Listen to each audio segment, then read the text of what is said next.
All right, folks, get ready, because today we are taking a deep dive into Panchayati Raj. This is a cornerstone of rural India. And honestly, it's a lot more complex and a lot more intriguing than most people realize. So whether you are currently prepping for the UPSC exam, or you're just curious about how things really work at the grassroots level, this deep dive is for you. We are going to go beyond those textbook definitions that you always hear and uncover the historical twists and turns, the power dynamics, and what this all means for the future of India. It's definitely a system that has been evolving for decades now. It's been constantly adapting to the changing realities of rural India. And I think it's important to note that it's not just about villages, as the name might lead you to believe. It's really a whole system of governance, and it impacts millions of people. Okay, so let's break it down a little bit here. When we say Panchayati Raj, what are we actually talking about? Well, in essence, it's a system of local self-governance. And this system is specifically designed for rural areas. Now, what's really interesting is that it is enshrined in the Indian Constitution. And the goal here is to empower people at the grassroots level to really shape their own development. Now, I think it's absolutely fascinating that this didn't just appear overnight. Like this whole system, it has a backstory, right? There were committees, reports, all of these things that kind of shaped how it evolved. Oh, absolutely. And for those of you out there who are aiming for the UPSC, this historical journey is going to be super crucial for you to understand.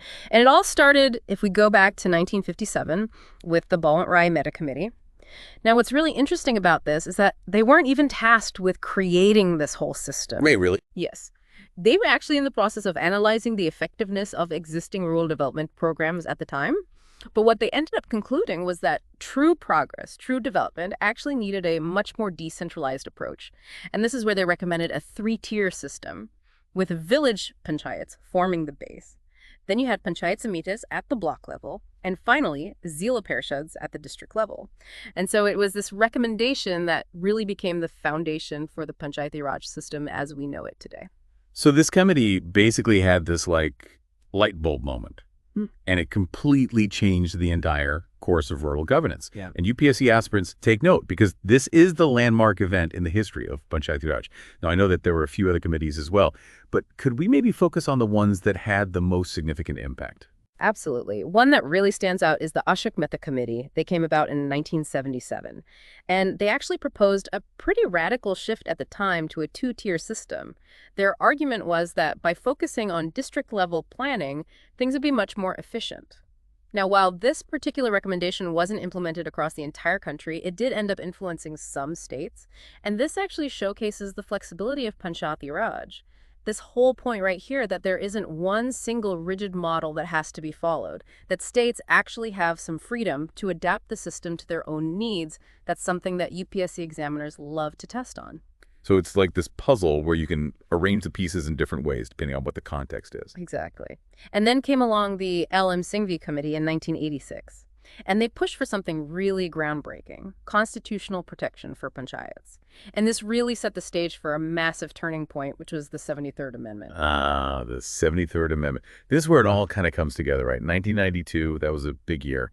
Panchayats finally got their rightful place in the Constitution. It really was a long journey to get to that point. You even had attempts by leaders like Rajiv Gandhi and VP Singh to introduce similar bills before that. But it was the 73rd Amendment that came in and really solidified the system and gave it that legal backing that it needed. Okay, so let's dive into some of these key features that came about because of this amendment. What exactly did it change?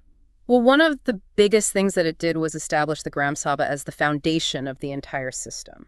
And just remind us again, what is that? So the Gram Sabha is essentially a village assembly, and it's made up of all the eligible voters in the village. And this is a really powerful concept because it brings in this element of direct democracy. It gives every single person a voice. It gives them a platform to participate in the local governance. So imagine that. You're not just voting for someone to represent you. You are actively involved in actually shaping your village's development. And this is something that, for those UPSC aspirants listening, you should really delve deeper into understanding the difference between representative democracy and this direct democracy that's being implemented here. That's a fantastic point. And I think it's something that really sets this system apart from many other forms of governance. It's not just about electing someone and then hoping for the best, right? This is about active citizen participation. Exactly. And on top of that, the 73rd Amendment also introduced the reservation of seats for scheduled castes and scheduled tribes. And this was done proportionate to their population. But crucially, 1/3 of all the seats were reserved for women.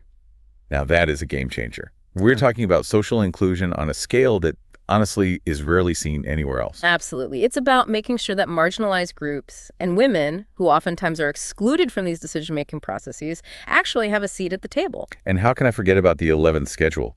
It lists 29 areas that panchayats are supposed to manage. And we are talking about everything here from agriculture and animal husbandry to drinking water, sanitation, and even cultural activities. That is a massive mandate. It is a huge mandate, and this is where things get really interesting. You see, the 73rd Amendment has certain provisions that are considered voluntary for states. So this means that while the overall framework is there, states have some leeway when it comes to how much power they are actually going to devolve to the panchayats. Ah, okay, so that explains why Panchayati Raj can actually look so different across India. And this is super crucial for anyone who's studying for the UPSC. You really need to not just understand the system on paper, but also how it actually plays out in reality and how it varies from state to state. Exactly. Now, there's another piece of legislation that's really important to mention here, and that's the PESA Act of 1996. And it was enacted to address a very specific gap in the 73rd Amendment, which is excluded scheduled areas. And these are predominantly inhabited by tribal communities. Okay, so the PESA Act was put in place to basically tailor Panchayati Raj to those specific areas and take into account, I guess, their unique needs and their traditions. Exactly. It's about aligning governance with those tribal customs and making sure that their voices are heard. One of the really key aspects of PESA is that it gives even more power to the Gram Sabhas in these areas. Can you give us an example of how that works in practice? Sure. So under PESA, let's say there's some land acquisition, or maybe there's a proposal for some mining leases in the scheduled areas. Well, the Gram Sabha in that area must be consulted. And so this is a really huge step in protecting tribal land rights, because often those rights are really intertwined with their cultural identity and their very livelihoods. That makes a lot of sense. It's recognizing that, one size doesn't fit all when it comes to governance. Yeah. Especially in a country as diverse as India. Exactly. Now, we've talked about the structures and the legal frameworks, but let's get down to the nitty-gritty here. Can panchayats really function without adequate finances? Right, the million-dollar question. It's all well and good to have these big ideas about self-governance, but if the money isn't there, it's all just talk. Right? Yeah. You hit the nail on the head. So panchayats do receive funding, and it comes from different sources. You've got grants from the central government. You've got funds that are devolved from the state governments. There are also loans. Sometimes there are program-specific allocations, and then they can also generate some of their own revenue internally. But I know that there's been a lot of talk about panchayats being overly reliant on government grants. And I know the Second Administrative Reforms Commission, they highlighted this as a major issue, didn't they? They did. That was back in 2009. And honestly, it's a problem that's still around today. You see, when panchayats have to depend so heavily on grants, it can really undermine their autonomy. They're constantly having to look over their shoulder, waiting for approval, instead of being empowered to make decisions based on what their communities actually need. So it's almost like this cycle of dependence. And that really weakens their ability to be truly self-governing. Exactly. And that commission, they pointed out some other issues as well. One that I thought was really interesting was the fact that a lot of panchayats are reluctant to collect local taxes. Now, obviously, this is a politically sensitive topic, but it does kind of perpetuate that whole financial dependence issue. Now, this is all really great stuff for the UPSC aspirant out there. It's not enough to just know the structures and the laws. You need to also understand these real-world challenges. Yeah. And be able to analyze why they're happening and why they're persisting. Absolutely. All right, so let's shift gears just a little bit here. Despite all of these challenges, Panchayati Raj isn't a complete failure by any means. But I think it's really important to acknowledge the roadblocks, because that's how we're going to be able to see what areas can be improved. Right, so what are some of those other reasons why Panchayati Raj hasn't really lived up to its full potential? And you know what? This is relevant for anybody listening, not just those who are prepping for the UPSC exam. We're talking about something that's very fundamental to how rural India functions. And it's a system that really does impact all of us in some way. You're absolutely right. So one major issue that we see is this lack of adequate devolution. Basically, a lot of states just haven't fully transferred all of the functions, the funds, and the personnel that panchayats need in order to actually function effectively. So it's almost like they're being set up to fail from the very beginning. In a sense, yes. Then you've got the bureaucracy. Those officials, they can sometimes be really overbearing. They stifle the autonomy of the panchayats. They create these unnecessary hurdles. Yeah, so much for self-governance when you're constantly having to battle red tape. What else is there? Another really major challenge is that we see this neglect of the Gram Sabha. In some states, their power is completely undermined. And what happens is you end up with weaker grassroots democracy. And oftentimes, the people who are most excluded are the ones who need it the most. The marginalized groups, the women, the poor. Which completely defeats the whole purpose of having this system in the first place. It's like taking one step forward and then two steps back. Exactly.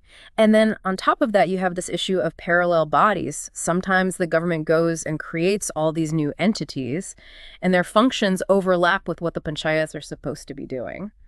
And that leads to a lot of confusion and these power struggles. It's like they're trying to reinvent the wheel when a perfectly good one already exists. Yeah, it creates all this unnecessary complexity. And, these are just some of the hurdles that Panchayati Raj is facing. But it's important to remember that this system is still evolving. There's hope for the future. Okay, so let's talk about that hope then. What are some of the things that are being done or that could be done to really strengthen this whole system and make it more effective in the 21st century? Well, I think one area that holds a lot of potential is technology. Ah, technology. Yeah. The solution to all our problems, right? No, maybe not all of them. But I think it can definitely play a really transformative role in Panchayati Raj. Think about it. We could have online Gram Sabhas. And that would make it so much easier for people who might be away for work, or maybe they're studying somewhere else.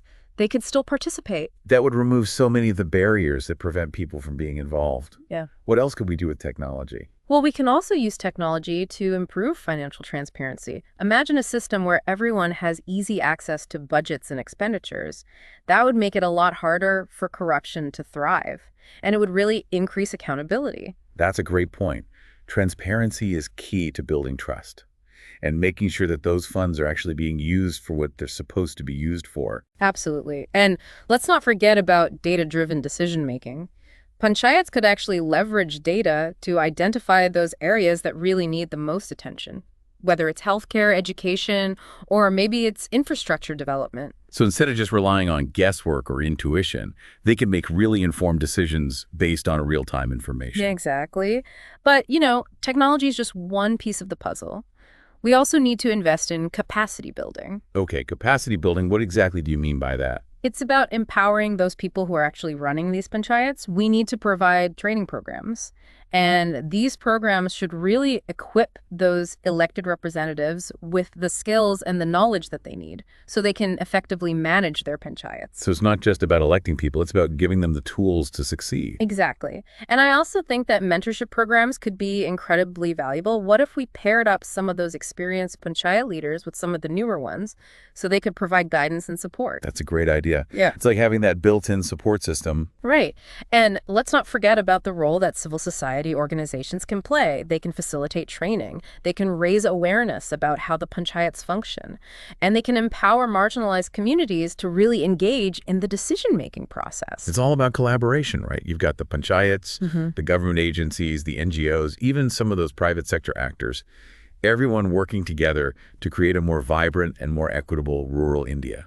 Exactly. And, we also can't underestimate the power of the media in all of this, because by shining a spotlight on success stories, but also on areas where panchayats are really struggling, well, that can help drive positive change, and it can hold those in power accountable. Yeah, especially investigative journalism. That could be a really crucial tool for exposing corruption. Absolutely.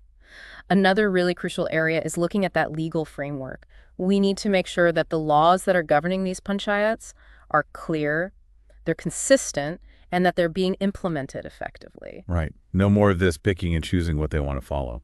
Exactly. And any time that there's a need to amend existing laws, it needs to be done in consultation with the people who are going to be affected by them. It's time to move away from that whole top-down approach to policymaking and really embrace something that's much more participatory. And that's where the Gram Sabhas comes in again, right?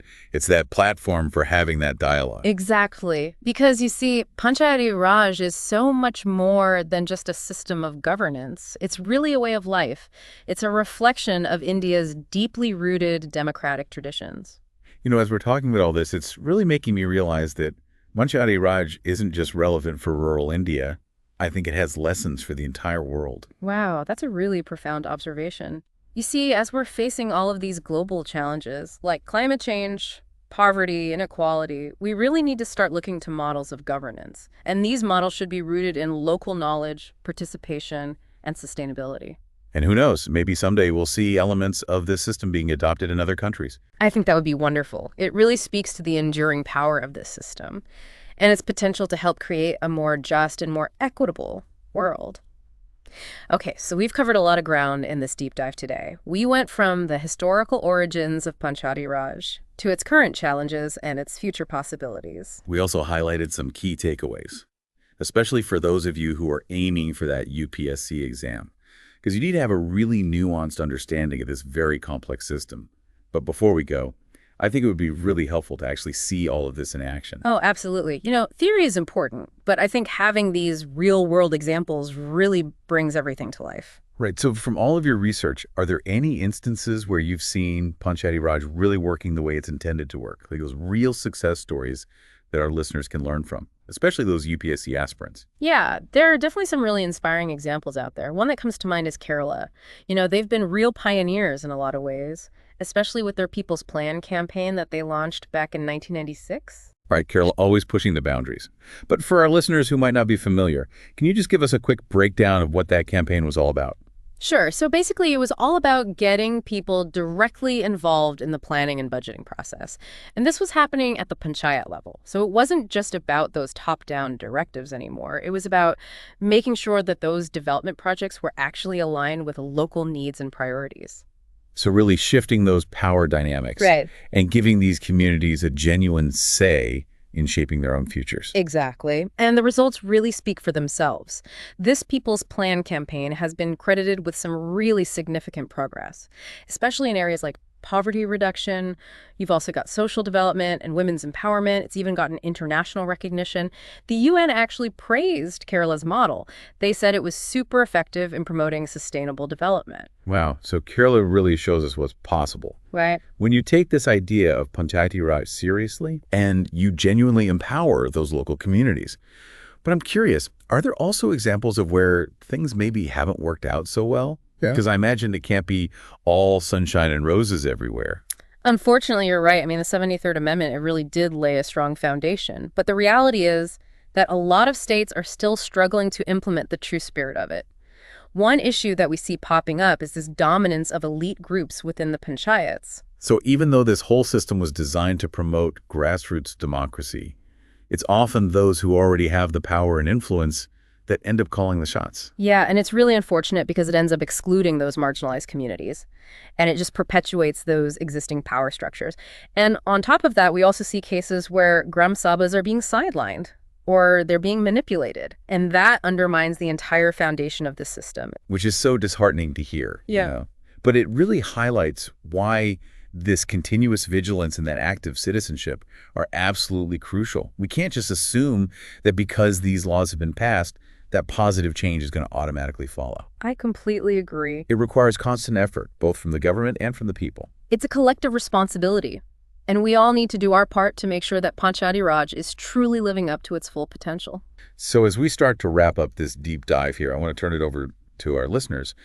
What does all of this mean for you? Whether you are currently prepping for that UPSC exam, or you're just trying to make sense of India's very complex tapestry. Remember that Panchayati Raj, this isn't just some abstract concept. This is something that's touching the lives of millions of people every single day. Yeah. It impacts education, it impacts healthcare infrastructure, basically the overall well-being of these communities. It's huge. It really is. And understanding it is crucial. For anyone who wants to contribute to a more inclusive and more equitable India. And keep in mind that Panchayati Raj is constantly evolving.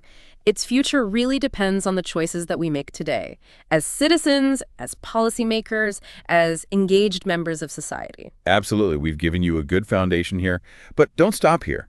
Go out there and dive deeper into some of those resources that we've shared. And most importantly, stay curious. Never underestimate the power of your own voice and your actions. You really can make a difference. That's right.